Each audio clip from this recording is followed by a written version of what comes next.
livre raconte deux histoires. Il raconte donc les derniers massacres d'Indiens à la fin du XIXe siècle et en même temps donc la naissance du spectacle de masse, les deux ayant des rapports, bon, d'abord ils sont contemporains, mais des rapports incestueux, enfin puisque donc, je raconte la naissance du spectacle de masse au travers de l'histoire du Wild West Show de Buffalo Bill, qui employait des rescapés de ces massacres en même temps que des rangers qui y avaient participé, ce qui faisait que des gens qui s'étaient trouvés dans deux camps opposés devaient rejouer des scènes qui appartenaient à l'histoire immédiate et qui étaient en plus falsifiées par Buffalo Bill qui en était le metteur en scène. Pour en donner un exemple, donc, la bataille de Little Big Horn, donc, qui elle avait eu lieu beaucoup plus tôt, a été mise en scène par Buffalo Bill. Alors au départ, il collait plus ou moins à cette histoire, et puis petit à petit, le public appréciant peu la fin,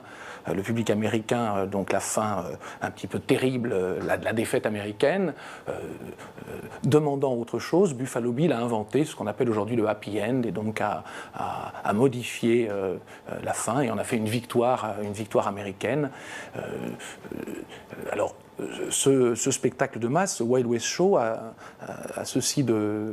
très particulier, c'est que ça a été un spectacle mondial. C'est pas seulement donc un spectacle américain. D'abord, c'est un spectacle qui embauchait des centaines de personnes. Il y avait évidemment aussi des chevaux, des bisons.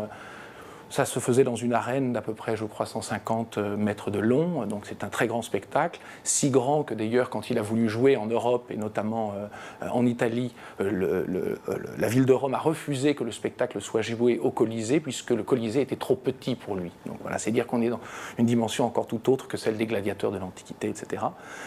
Alors, l'autre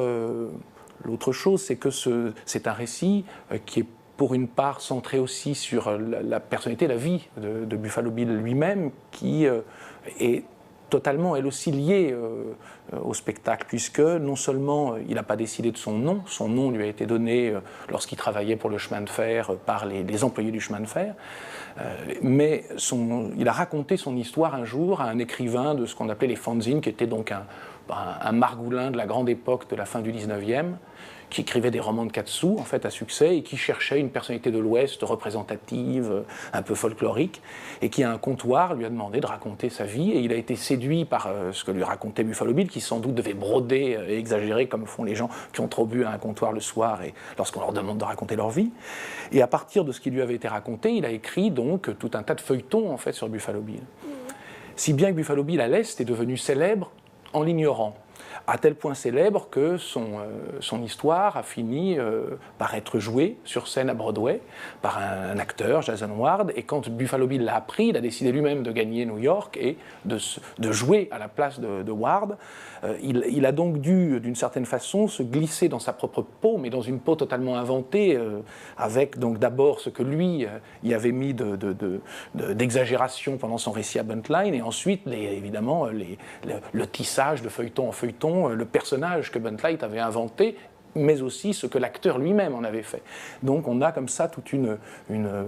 cascade de falsifications, et ce type va jouer sa vie entière, en le modifiant légèrement, mais de façon quand même très récurrente, ce rôle qui est à la fois le sien, mais qui a été inventé par d'autres. Donc on peut dire de manière un peu comme ça provocatrice que c'est une sorte d'incarnation du simulacre absolument parfaite.